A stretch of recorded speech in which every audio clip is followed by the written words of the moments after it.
Shalom, salam sejahtera dalam kasih Tuhan Yesus Kristus. Terpujilah nama Tuhan, karena kebaikan Tuhan tiap hari kita nikmati. Tuhan sungguh baik. Kembali Anda mengikuti renungan malam dekat Tuhan yang akan memberkati Anda pada hari ini dengan tema Kristus sebagai jalan pendamaian. Sebelum kita lebih lanjut lagi merenungkan firman Tuhan, mari satukan hati kita berdoa. Bapa Surgawi, dalam nama Tuhan Yesus, pada saat ini kami datang kepada Tuhan, minta hikmat dan pertolongan Tuhan, agar kami diberkati dengan kebenaran firman-Mu. Dalam nama-Mu Tuhan Yesus kami berdoa, haleluya, amin. Puji Tuhan. Saudaraku dalam kasih Tuhan Yesus, kita kemarin merenungkan firman Allah di kitab Roma pasal 2, dan sekarang di Roma pasal 3, ayatnya yang ke-23. Karena semua orang telah berbuat dosa dan telah kehilangan kemuliaan Allah, dan oleh kasih karunia telah dibenarkan dengan cuma-cuma karena penebusan dalam Kristus Yesus. Kristus Yesus telah ditentukan Allah menjadi jalan pendamaian karena iman dalam darah-Nya. Puji Tuhan. Yesus sudah ditentukan Tuhan sebagai jalan pendamaian bagi dunia, bagi semua orang di muka bumi ini yang telah berbuat dosa. Akibat berbuat dosa, maka kemuliaan Tuhan hilang atas diri kita. Hilang semuanya, saudaraku. Hidup kita, hidup umat manusia tidak lagi memancarkan kemuliaan Tuhan. Tidak lagi menunjukkan kebesaran Tuhan. Kelakuannya, perbuatannya, keinginan hatinya tidak lagi menunjukkan tentang keindahan Tuhan. Tapi sebaliknya, karena semua orang di muka bumi ini telah berbuat dosa, maka perbuatan, tindakan, kegiatan yang dilakukan adalah setiap hal-hal yang melawan kebesaran Tuhan, yang melawan kemegahan Tuhan, yang melawan akan kemuliaan Tuhan. Itu yang terjadi. Maka, saudaraku, ada suatu pemisah antara Tuhan dengan manusia. Ya iyalah, karena apa yang dilakukan manusia semuanya berlawanan dengan apa yang diinginkan Tuhan, dengan apa yang dikehendaki Tuhan. Setiap karakter manusia yang berdosa ini berlawanan, bermusuhan dengan apa yang menjadi sifat-sifatnya Tuhan, dengan apa yang menjadi karakternya Tuhan. Itulah manusia. Karakter manusia itu berlawanan dengan karakter Tuhan, karena manusia telah jatuh dalam dosa. Padahal lawang manusia diciptakan oleh Tuhan. Mestinya dong hidupnya jangan berlawanan dengan Tuhan. Tetapi kehidupan manusia bermusuhan. Jadi manusia itu sebagai musuhnya Tuhan, saudara. Karena manusia hidup maunya berlawanan terus dengan Tuhan. Kalau sudah begini gimana coba? Harapan apa yang akan muncul? Nggak ada. Lantas apa akibatnya? Ya iya. Gimana coba? Manusia diciptakan oleh Tuhan. Kemudian manusia, semuanya, kegiatan, aktivitas, motivasi, dan karakter ngelawan Tuhan terus, bermusuhan dengan Tuhan. Tentu akibatnya adalah murka Tuhan. Murka Tuhanlah, dan Tuhan kan lebih berkuasa daripada manusia. Mana bisa manusia menolak murka Tuhan? Nggak bisa. Mana bisa manusia lari dari murka Tuhan? Nggak bisa. Mana bisa manusia punya obat penawar untuk menghindar dari murka Tuhan? Nggak bisa juga. Nggak bisa. Karena Tuhan Maha Kuasa dan manusia biasa-biasa. Wah, repot kan? Repot. Namun demikian, Tuhan tetap mengasihi umat manusia. Oleh sebab itu, Tuhan memberikan solusi dengan cara Tuhan menjadi manusia. Tuhan menjadi manusia. Lewat apa? Lewat Tuhan berinkarnasi, Tuhan jadi manusia, yaitu Yesus Kristus.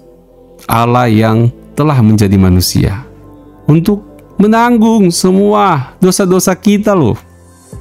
Baik sekali Tuhan ini, di luar pemikiran, di luar nalar. Makanya kalau ingin mengerti cuma pakai akal, nggak nyampe-nyampe untuk paham. Ini harus pakai apa dong? Pakai iman, percaya aja. Nanti kita percaya, maka kita akan mengerti betapa agung Allah yang menjadi manusia, yang bernama Yesus Kristus, yang mau mati di kayu salib loh. Allah jadi manusia bukan jadi superior, tapi Allah jadi manusia untuk melayani. Allah jadi manusia untuk menanggung dosa. Allah menjadi manusia untuk mati karena dosa-dosa kita. Tapi dia adalah Allah yang menjadi manusia, makanya dia bangkit pada hari yang ketiga mengalahkan dosa. Susah kan dipahami? Kalau nggak percaya, nggak akan bisa mengerti. Coba percaya dulu, maka Anda akan mengerti. Anda akan memahaminya. Dan di sini dikatakan Kristus Yesus telah ditentukan Allah menjadi jalan pendamaian karena iman dalam darahnya. 1-2 hari kemarin, Presiden yang kita kasihi, Bapak Insinyur Joko Widodo, Presiden yang kita banggakan, pemimpin nomor 1 Indonesia, jadi juru damai permusuhan antara Rusia dan Ukraina, saudara. Pemimpin Asia pertama yang datang mengunjungi Ukraina, bertemu dengan presidennya, dan kemudian sehari berikutnya pergi ke Rusia bertemu dengan Putin. Menjadi apa? Jadi juru damai. Supaya perang dapat dihentikan, bisa ada gencatan senjata dan sebagainya. Kita senang. Kenapa? Karena Indonesia sungguh-sungguh melakukan apa yang menjadi amanah dalam Undang-Undang Dasar, menciptakan perdamaian dunia seperti pembukaan dari Undang-Undang Dasar 1945. Luar biasa. Nah, dari sini kita dapat gambaran, yaitu juru damai. Ya, menghentikan perang, gencatan senjata dan sebagainya. Kita berdoa terus bertahan. Bisa ada damai antara Rusia dan Ukraina. Kita memberkati dua bangsa ini. Karena dua bangsa ini juga sebenarnya mereka juga memberkati dunia loh. Dengan pangan, dengan minyak dan lain-lain. Kan lebih enak hidup damai. Ya kan? Dan saudaraku dalam kasih Tuhan Yesus, kita doakan Bapak kita, Bapak Presiden kita sekarang lagi ada di Arab, nanti akan kembali ke Indonesia untuk kunjungan-kunjungan kenegaraan. Nah, saudaraku dalam kasih Tuhan Yesus, itulah jadi juru damai.